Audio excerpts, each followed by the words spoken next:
What's up, guys? I hope you are doing well. I am Veer. Welcome to Study Lover again. ये हमारी second video है। First video में already 6 बजे upload कर चुका हूँ, तो पहले वो वीडियो देखिएगा। ये इसमें क्या क्या करेंगे, हम इसमें न्यूज़ एनालिसिस करेंगे, प्लस इसमें यहाँ पे क्वेश्चंस होंगे, प्लस कुछ टॉपिक का रिवीजन होगा, प्लस मॉर्निंग में जो क्वेश्चन पूछे गए हैं उनके यहाँ पे आंसर्स भी आप लोगों को मिलेंगे। तो ये टोटल इसमें मटेरियल होगा आज की इस वीडियो में। तो पहले फर्स्ट वाली वीडियो देख लीजिएगा, उसके बाद में आप लोगों को ये वीडियो ज़्यादा इंटरेस्टिंग लगेगी, क्योंकि वहाँ पे चीज़ें प्रॉपर वे में एनालाइज की गई हैं। ठीक है, वहाँ पे पीआई भी हो चुका है और एडिटोरियल हो चुका है, जो द हिंदू का एडिटोरियल होता है। काफ़ी बंदे पूछ रहे थे कि सर वहाँ पे उस वीडियो में क्या क्या होता है, दोनों अलग अलग हैं। तो एक में एडिटोरियल रहेगा और पीआईबी की न्यूज़ रहेगी, और ये वीडियो आपको मैक्सिमम 7 बजे तक मिल जाया करेगी। आज तो बल्कि 6 बजे अपलोड कर दी, थोड़ा जल्दी उठ गया था। तो ये रहेगा, और जो सेकंड वीडियो रहेगी उसका टाइमिंग थोड़ा अभी डिफाइन नहीं हो पा रहा है, पर मंडे से इसको भी मैं सेट कर दूंगा। फिर मंडे से ये चीज़ें भी एक प्रॉपर वे में आ पाएंगी। ठीक है, क्योंकि कल भी मुझे बाहर जाना पड़ गया, तो इसलिए थोड़ा टाइम मेरा इधर उधर चल रहा है अभी।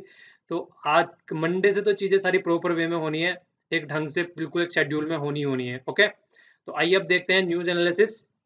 सबसे पहले पेज फर्स्ट पे न्यूज़ है। पेज फर्स्ट पे न्यूज़ है, reform in the science. Science setup, जो आज की डेट में जो साइंस का हमारा सेटअप है, जिस तरीके से आप लोगों ने देखा होगा, आदमी कोई भी साइंस की तरफ को नहीं भाग रहा है आज की डेट में। पहले जो एक तरीका था कि साइंस लेते हैं या वो करते हैं ये करते हैं, आज की डेट में सब अपना मन बना चुके हैं। बस क्या चाहिए, कुछ भी करो, बस जॉब चाहिए। तो एक रिसर्च का जो लेवल होता था, जो पीएचडी करने वाले बंदे या उस लेवल में जाने वाले बंदे थे, उनकी बहुत ज़्यादा कमी होती जा रही है।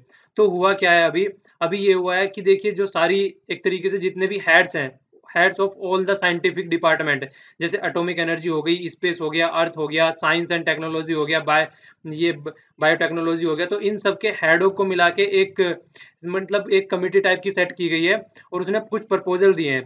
प्रपोजल क्या दिए हैं, सबसे पहले तो यही बोला है कि जो अगर कोई एक डिपार्टमेंट बनाया जाए, तो सारी जो साइंस से रिलेटेड डिपार्टमेंट है उनको हेड करे। ठीक है, और वो डायरेक्ट किसको मतलब मिले जाके या रिपोर्ट करे, वो प्राइम मिनिस्टर के अंडर में होना चाहिए डायरेक्ट।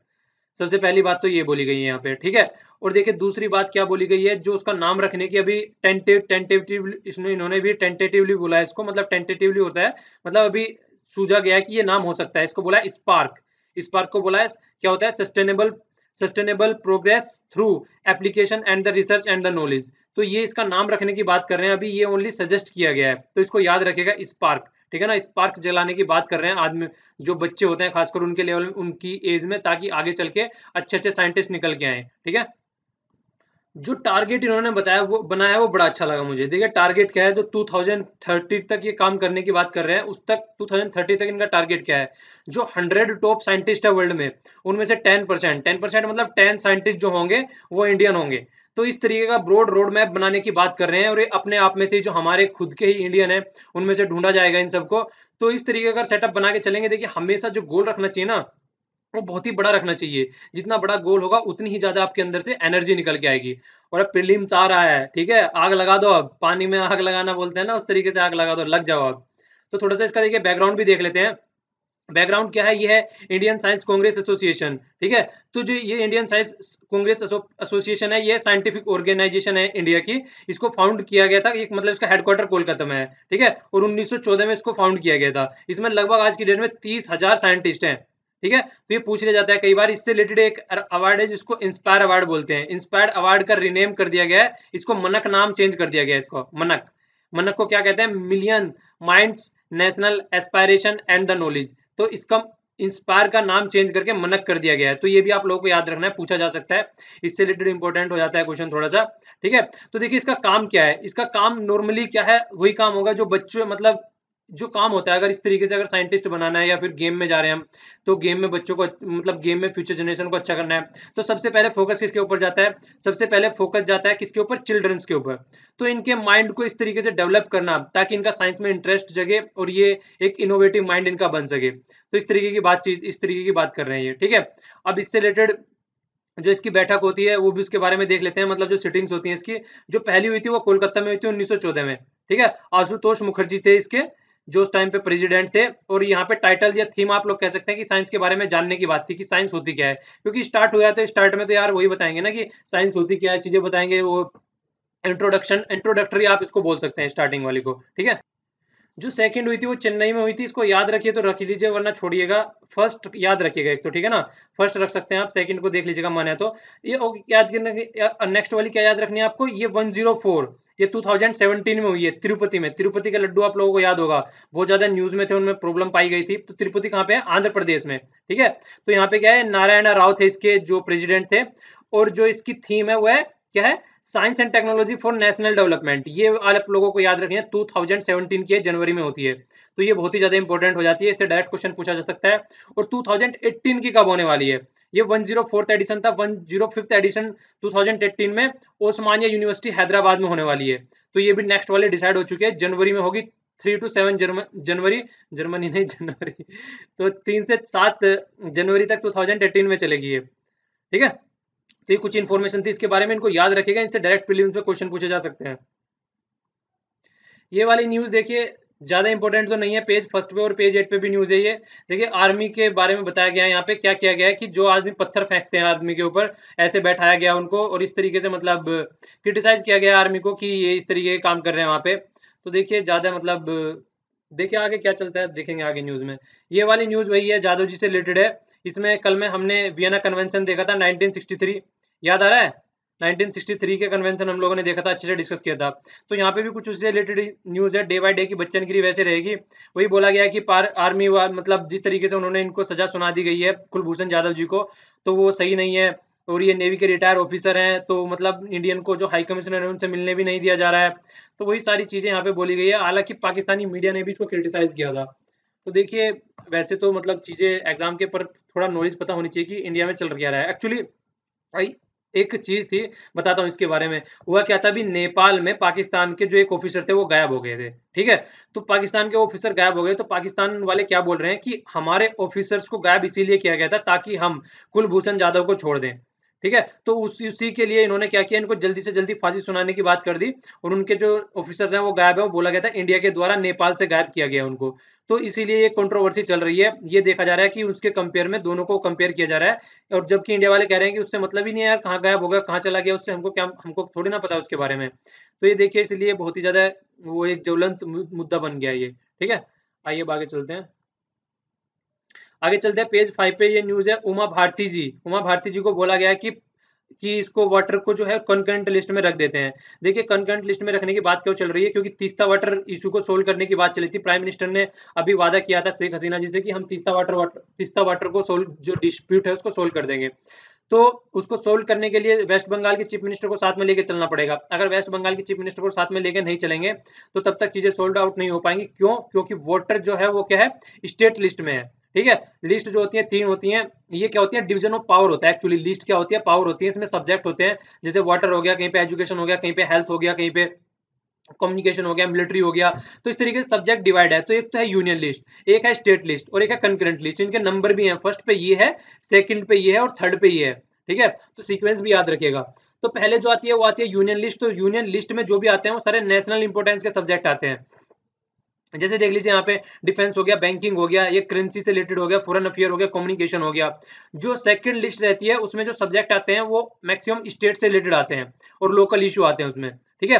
तो यहाँ पे देखिए स्टेट से, जो स्टेट से रिलेटेड है तो उसमें पुलिस हो गया, ट्रेड हो गया, कॉमर्स, एग्रीकल्चर, इरिगेशन, जो कि स्टेट के पॉइंट ऑफ व्यू के हैं।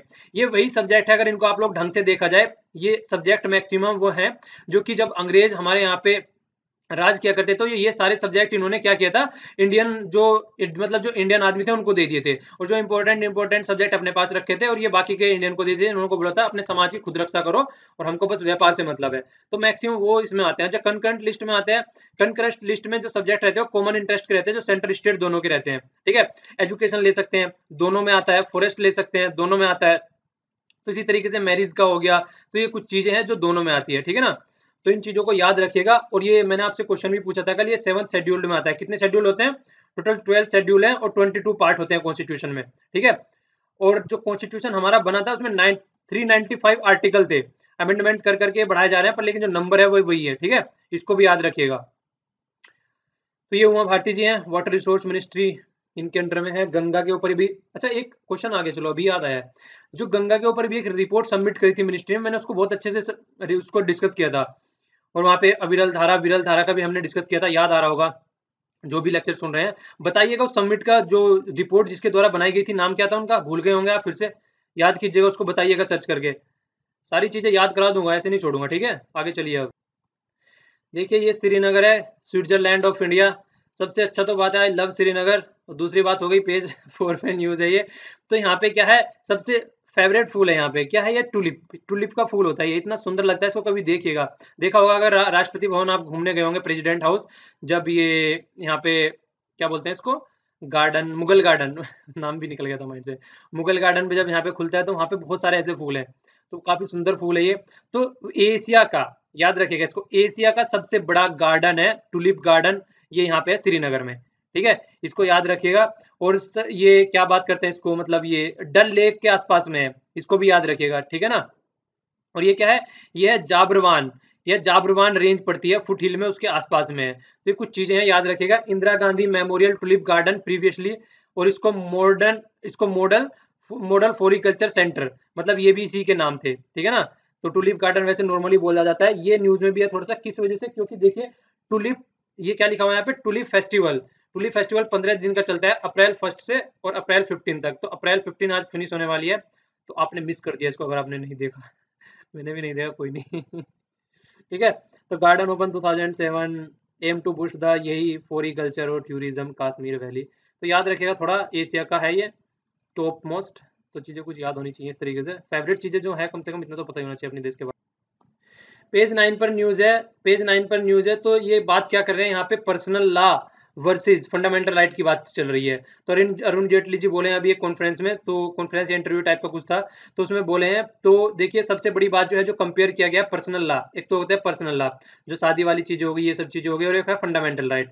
तो इनमें कंपेयर किया गया, अगर पर्सनल लॉ फंडामेंटल राइट पे हावी पड़ रहे हैं, तो पर्सनल लॉ को साइड में कर दिया जाता है। ये आर्टिकल 13 में लिखा हुआ है, ठीक है। आर्टिकल 13 में क्या लिखा हुआ है, ये डेफिनेशन दे रखी है कि लॉ इनकंसिस्टेंट विद और derogation of the fundamental right, तो उनको क्या कर दिया जाता है, उनको साइड में कर दिया जाता है। और राइट टू फ्रीडम देखिए आर्टिकल 25 में होता है। तो यहाँ पे बात क्या चल रही है, यहाँ पे बात ये चल रही है, जैसे ट्रिपल तलाक हो गया, शादी से रिलेटेड जो चीजें हो गई, खासकर मुस्लिम रिलीजन में, तो उनसे रिलेटेड बातें चल रही है कि जो पर्सनल लॉ में जो प्रैक्टिस की जाती है, खासकर वो क्या करती है, मुस्लिम महिलाओं के फंडामेंटल राइट का हनन करती है। पोलीगैमी ले लीजिए या ट्रिपल तलाक ले लीजिए, पोलीगैमी बहुत सारी जो वाइफ रखते हैं तो उसको पोलीगैमी बोलते हैं, तो ये इसका हनन करती है, ठीक है। तो इसको बोला गया है कि यार अगर ये पर्सनल लॉ है तो फंडामेंटल राइट का हनन कर रही है, तो इसको साइड में रखो निकाल के। कहाँ से रखो इसको, किस तरीके से बोला गया है, देखिए बॉम्बे हाई कोर्ट वर्सेज ये है नारासू आपा मली। तो इनका मतलब ये केस था, personal law is not a law under the article, ठीक है ना। तो इसको देखिए यहाँ पे बोला गया है, और बाद में इन्होंने ये बोला है कि देखिए इसके ऊपर जब इनको एक और केस आया निकल के, ये केस था, ये वाला केस था, जो पहले वाला केस था एक, तो ये था एक, फिर नीचे वाला केस था। तो सुप्रीम कोर्ट से पूछा गया सेकंड वाले केस में कि जो ये मतलब इनका जो ट्रिपल तलाक और पोलीगैमी होती है, तो जो रिलीजन में, मुस्लिम रिलीजन में, तो इसको बोला गया कि इसको क्या करो, इसको एज ए मानोगे कि ये वायलेशन है आर्टिकल 14 का और आर्टिकल 15 का, तो ये मानने के लिए बोला गया है। तो आर्टिकल 14 में क्या रहता है, आर्टिकल 14 होता है right to equality before law, ठीक है ना। और आर्टिकल 15 होता है probation of discrimination on the basis of race, religion, caste, sex, place of birth, तो ये चीजें इसमें आती है। तो देखिए सुप्रीम कोर्ट कहने लगा कि यार सारे काम मेरे से ही कराओगे क्या, ये काम लेजिस्लेचर का है, उनको भी बोलो कुछ करने के लिए, सारे काम मेरे ही ऊपर डाल देते हो ला ला के, तो कुछ काम खुद भी कर लिया करो। तो काइंड ऑफ ये आर्टिकल है, देखिए कई दिनों से न्यूज में चल रहा है कि किस तरीके से, जो मेन मुद्दा है वो ये है, किस तरीके से मुस्लिम महिलाएं जिन पे बहुत ज्यादा अत्याचार होता है, ये बोला जाता है यहाँ पे कि उनको मतलब ज्यादा जो पावर दे रखी है वो आदमी को दे रखी है, मैन को दे रखी है। वो क्या करते हैं, किसी को तलाक दे देते हैं, कुछ भी कर देते हैं, उनके हाथ में सारी पावर रहती है। तो इसीलिए तो यहाँ पे बोला गया कि देखो वुमेन्स को भी अपने इक्विवेलेंट रखो, ऐसा नहीं है। तो उसी के ऊपर ये आर्टिकल कई दिनों से आ रहा है, पहले भी आ चुका है, और देखो ट्यूटोरियल भी आएगा, हो सकता है इसके पे अगर कुछ और ज्यादा कंट्रोवर्सी में इशू चलता है आगे बढ़ के। देखिए ये वही बात है जो नॉर्थ कोरिया वाली, चाइना कह रहा है जल्दी से जल्दी इसको रिजोल्व कर लो, इससे पहले लेट हो जाए। क्यों, क्योंकि देखिए जब से डोनाल्ड ट्रंप ने बोला है कि वो मतलब जिस तरीके से सीरिया पे किया है उस तरीके से नॉर्थ कोरिया पे भी वे यूनिलैटरल अपना वो अटैक कर सकते हैं, तब से लेके अब तक जो है वो और ज्यादा एग्रेसिव होने की बात कर रहे हैं नॉर्थ कोरिया वाले। तो इसीलिए चाइना वाले कह रहे हैं जल्दी से इसको मैटर को सॉर्ट आउट कर लो, वरना हो सकता है लेट हो जाए और कंडीशन ऐसी जगह पहुंच जाए कि हम वापस ना आ सके, ठीक है। और पोंगयांग कैपिटल है नॉर्थ कोरिया की, वहां पे क्या किया है अभी इन्होंने, मतलब ये 6th न्यूक्लियर टेस्ट वेब की अभी किया इन्होंने, और भी आगे इसी तरीके से बढ़ने की बात करी है। चाइना ने क्या किया, अपनी कई सारी फ्लाइटें जो हैं खुद की जो चाइना स्टेट की थी वो वहां से सस्पेंड कर दी है, सारी नहीं की है, बोल रहे थे कि डिमांड नहीं है ज्यादा, तो काइंड ऑफ चीजें थी। देखो जो भी है वो तो फालतू की बातें हैं, डिमांड विमांड नहीं है, वो ये डोनाल्ड ट्रंप ने बोल दिया मेरे साथ दूंगा, तुम मेरा साथ दो, तो इसलिए सस्पेंड कर दी होंगी, ठीक है। तो यही बात बोली जा रही है, देखिए कि जल्दी से सॉर्ट आउट कर लिया जाए चीजों को इनको, तो और तो फालतू की और तो ज्यादा कुछ चीजें है नहीं इसमें। मदर ऑफ ऑल बम का न्यूज दे रखी है यहाँ पे, पेज 10 पे दे रखी है ये वही है GBU-43B, जिसको बोल रहे थे, कल भी हम लोगों ने डिस्कस किया था, 2 दिन से डिस्कस कर रहे हैं। देखिए 36 लगभग बोला गया कि मिलिटेंट मारे जा चुके हैं, और अब ये हो गया यहाँ पे पाकिस्तान के ये बिल्कुल मिलती हुई बाउंड्री यहाँ पे डाला गया है इसको। और वही चीजें हैं कि मतलब बोल रहे हैं कि ISI की जो थ्रेट है उससे टैकल करने के लिए इस तरीके से बम छोड़ा गया था, ये इसका प्रोजेक्टाइल मोशन है, ऐसे जाके गिरा ये। तो यही सारी चीज़ें दे रखी है, बहुत ही ज़्यादा माइन्यूट इन्फॉर्मेशन दे रखी है, इतनी ज़्यादा कोई देखने की जरूरत नहीं है। 9-10 मीटर के लगभग ये लंबा है, तो काइंड ऑफ चीज़ें दे रखी है। और देखिए इस वाले एरिया में डाला क्यों गया है, जो ये वाला एरिया है, इस वाली एरिया का जो प्रोविंस का नाम है, इसको बोला गया है नानगरहर। नानगरहर प्रोविंस है ये। तो ये जो है इसीलिए डाला गया क्योंकि इसको डिक्लेयर कर दिया गया था, जो इस्लामिक स्टेट वाले जो टेररिस्ट हैं उन्होंने इसको डिक्लेयर कर दिया था कैलिफेट, ये स्टेट का नाम इसको डिक्लेयर कर दिया कि ये खलीफा का स्टेट है, ठीक है। तो यहाँ पे एक तरीके से गढ़ बोल सकते हैं आप, ये गढ़ बन चुका था यहाँ पे जो IS वाले टेररिस्ट हैं, तो इसीलिए इस पे डाला गया इसको, ठीक है ना। और ये अभी न्यूज भी पढ़ रहा था, उसमें एक न्यूज और थी, वो मैंने डाली नहीं है यहाँ पे। कोई जो कोई वहाँ USA के ही मतलब रहने वाले हैं वो, तो उन्होंने ये बोला है कि इस तरीके के बम जो है आपको पाकिस्तान में भी गिराने चाहिए, क्योंकि पाकिस्तान असली गढ़ तो पाकिस्तान है, असली सेहत तो पाकिस्तान से मिलती है इन सबको, असली जो गढ़ है जो घर है इन लोगों का वो पाकिस्तान में है, इसीलिए पाकिस्तान के बॉर्डर पे बैठे हैं, वरना पाकिस्तान में कहीं अंदर बैठते हैं जाके, क्योंकि पाकिस्तान से इनको प्रोटेक्शन मिलती रहती है, ठीक है। ये बम जो बनाया गया था 2003 में बनाया गया था, यही सब चीजें और फालतू की हैं, देख लीजिएगा अगर देखनी हो तो।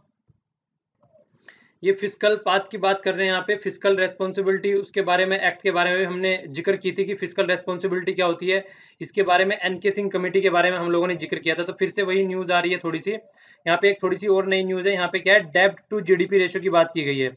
जितना हम डेब्ट लेते हैं, मतलब जितना हम उधार लेते हैं, उसके साथ में जो GDP का रेशो है, ये भी एक टारगेट है 2023 तक क्या करना है, 40% करना है, जो कि आज की डेट में 49 लगभग 50% के करीब है, तो लगभग इसको 10% घटाना है। और ये तो हम लोगों ने डिस्कस किया ही था, इनका टारगेट जो है 22 तक और 23 तक कितना लेके आना है, 2.5 लेके आना है। आज की डेट में कितना है, 2.3 है। 18 और 19 में कितना करना है, 18 और 19 में कितना करना है इन लोगों को, 3% करना है, ठीक है। तो ये टारगेट है यहाँ पे, ओके। और देखिए इसके बारे में हमने इकोनॉमिक सर्वे में भी बहुत अच्छे से डिस्कस किया था, 1 मिनट दिखा देता हूँ आप लोगों को, जो वहां पे पूरा एक चैप्टर था, 1 मिनट, ये वाला था यहाँ पे लेसन, ये है देखना पड़ेगा कौन से नंबर का, 1 मिनट, ये 9वां इकोनॉमिक सर्वे का लेसन है, ठीक है। तो इसमें हमने सारी चीजें डिस्कस करी थी, फिर इसके नेक्स्ट वाला 10वां था, उसमें स्टेट के बारे में चीजें डिस्कस करी थी। तो यहाँ पे चीजें क्या है ये देख लीजिए एक बार, ये fiscal responsibility budget management act 2003, ठीक है। नंबरों में तो इतनी गड़बड़ करता हूँ, इसकी कुछ हद नहीं है। तो किया क्या गया था, जो फाइनेंशियल डिसिप्लिन है, मतलब जो आप फालतू का खर्चा करते हैं स्टेट वाले या फिर सेंटर वाले, उनको ढंग से करना है, उनको चीजों को फालतू में खर्च नहीं करनी है चीजें। तो उस टाइम जो ये NK सिंह कमेटी अभी इसको सेट की गई थी, NK सिंह कमेटी, तो ये फिजिकल रेस्पॉन्सिबिलिटी को सही करने के लिए, ताकि इनको टारगेट दिया जा सके। और ये फिजिकल डेफिसिट है, फिजिकल डेफिसिट क्या था, जितना जो हमारे पास में खर्च करते हैं, उससे जितना हम खर्च कर देते हैं उतना हमारे पास में होता नहीं है। तो मान लीजिए वही, जैसे मैंने आपको लोगों को जैसा 100 रुपये खर्च कर दिए, लेकिन 90 रुपये हैं, 10 रुपये उधार लेके खर्च कर दिए। तो वही बात होती है, पार्टी करने कहीं पे जा रहे हैं, तो हमारे पास में मान लो 1000 रुपए हैं, खर्च कर दिए जाके 1500 रुपये, 500 रुपये और दोस्तों से भी ले लिए, तो वो हो गया, हम किस में आ गए, डेफिसिट में आ गए, तो उसको डेफिसिट बोलते हैं। तो 500 रुपये का डेफिसिट हो गया। तो इसको मैनेज कैसे करना है, मैनेज ऐसे करना है कि भैया यार नहीं, मान लीजिए आपको बहुत ही ज्यादा पार्टी अच्छी करनी है, तो थोड़ा सा ना जाके 5 स्टार होटल में कोई से ठीक से उसमें चले जाओ, नॉर्मल से उस जगह पे चले जाओ। तो इस तरीके की चीजें सेंटर को बोली गई है कि जो फालतू खर्च करते हैं सब्सिडी पे, या फिर ऐसे जो खर्च करते रहते हैं, जैसे कि जो अभी यहाँ पे यूपी के चुनाव में, यूपी में इलेक्शन के बाद में क्या किया है, जो फार्मरों का लोन माफ कर दिया गया है, जिसको बहुत ज्यादा क्रिटिसाइज किया गया है, ये लोन माफ कर देते हैं बिना कुछ सोचे समझे। करना क्या चाहिए यार, उनको एग्रीकल्चर में फैसिलिटी प्रोवाइड कराओ किसानों को, उनको अच्छे अच्छे इक्विपमेंट प्रोवाइड कराओ, या फिर उनको मतलब अच्छे सीड प्रोवाइड कराओ, उनकी जो सोयल टेस्टिंग है उसको ढंग से करो। तो जो एक इंफ्रास्ट्रक्चर डेवलप करने से तो गए ढंग से, क्या करते हैं ये लोग लुभावनी चीजें दे देते हैं। इसमें से जो आदमी अपना लोन पे कर देता है, वो भी वो सोचेगा यार मैं ही क्यों पे करूं, जब लोगों का ये उधार दे वो माफी कर दे रहे हैं, तो जो पे करने वाला आदमी है वो भी पे करना नहीं सोचेगा आगे से।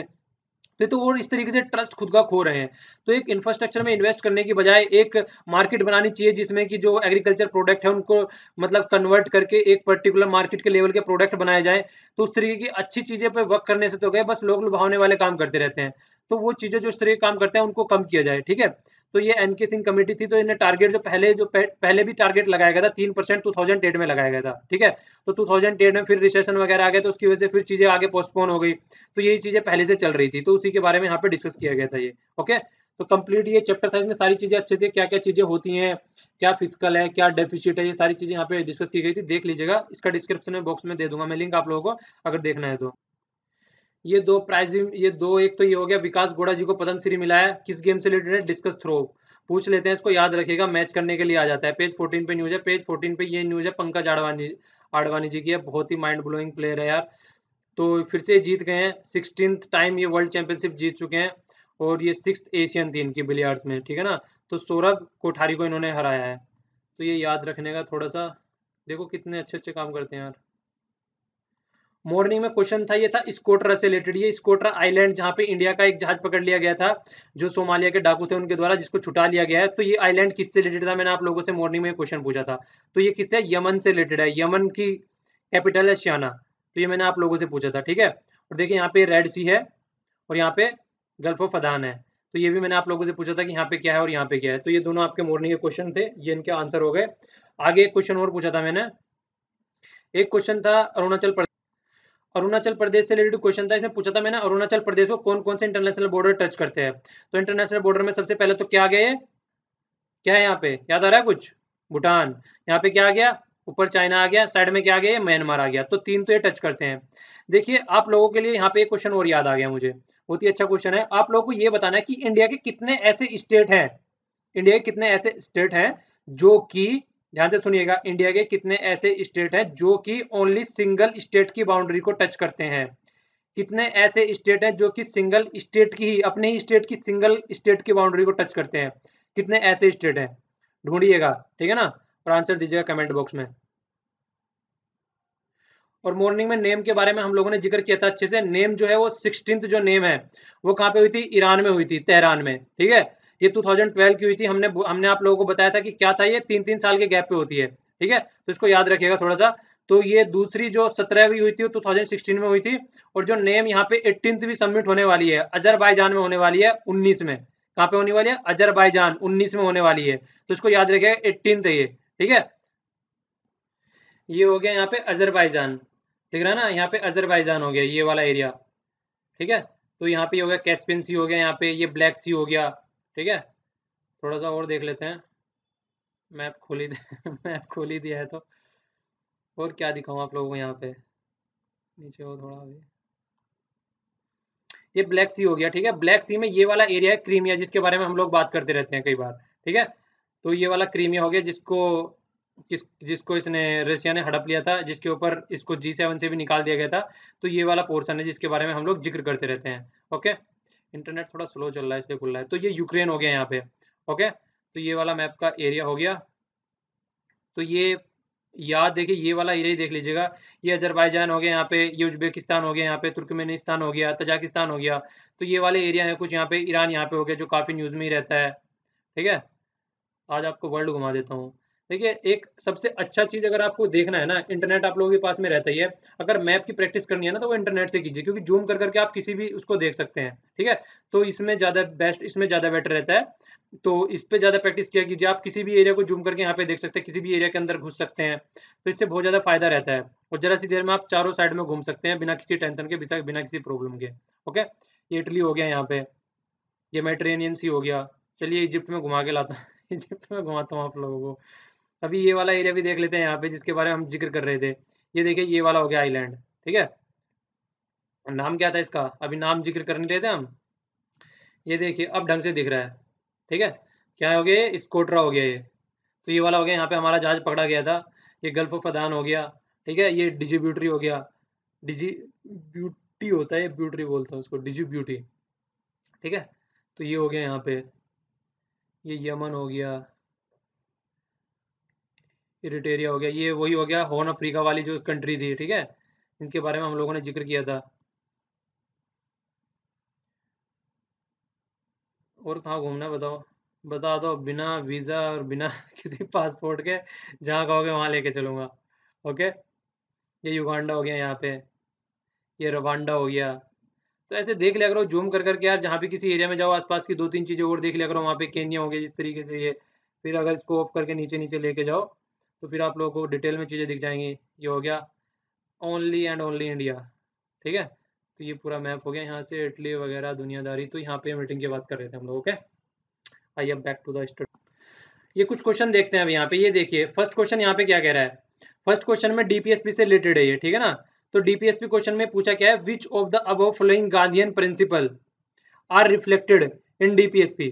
ठीक है, तो डीपीएसपी में गांधीयन प्रिंसिपल कहाँ पे लिखते हैं। तो सबसे पहले अगर आप लोग देखें तो यूनिफॉर्म सिविल कोड में गांधीयन प्रिंसिपल थोड़ी ना आ रहे हैं। यूनिफॉर्म सिविल कोड में आ रहा है कहीं पे गांधीयन प्रिंसिपल को, किस आर्टिकल में आते हैं, 44 में आते हैं। ठीक है ना, मैंने बोला भी तो इसको याद रखिएगा, यूनिफॉर्म की बात होगी 44। तो आर्टिकल यहाँ पे याद रख लीजिएगा आप। गांधीयन प्रिंसिपल पंचायत का नाम लेती हो तो डायरेक्ट एकदम गांधीयन प्रिंसिपल की बात आ जाती है। ठीक है, तो यहाँ पे क्या हो गया, पंचायत में तो आ गया, इसका मतलब बी तो है। ठीक है, ये बी लिखा गया यार यहाँ पे, ये बीसीडी होना था, गलत हो गई चीजें। चलिए यहाँ पे इनको 1 2 3 कर लीजिएगा, ये आगे 1 2 3 4 ऐसे कर लीजिएगा इनको। ठीक है, तो बी तो हो गया, इसका मतलब 2 तो हो गया। ठीक है, तो एक तो ये गया हमारा। दूसरा क्या, कोटेज इंडस्ट्री का नाम आती तो गांधी जी का नाम ना, ऐसा हो ही नहीं सकता है, उन्हीं के नाम पे सारी कोटेज इंडस्ट्री चल रही है। तो तीसरा भी हो गया यहाँ पे, तो तीसरा किस में नहीं है, इसमें नहीं है। ठीक है, और यहाँ पे ये क्या है, ये यहाँ पे ये क्या है, securing all the workers workers of the, ये क्या दिया है यहाँ पे, reasonable leisure and the culture opportunity. तो ऐसा कुछ हमने कभी पढ़ा ही नहीं है, ऐसा कुछ कहीं पे लिखा ही नहीं है, आप लोगों ने पढ़ा हो तो बताना। तो ये वाला देखिए, आप लोगों हमेशा दो तो एलिमिनेट करके ले जाएंगे आराम से, पर तीसरे में आप लोगों को देखना है, क्योंकि आप इतना चीजों को पढ़ लोगे तो आप लोगों को पता चल जाएगी इस तरीके की चीजें हमने कहीं पे पढ़ी है क्या।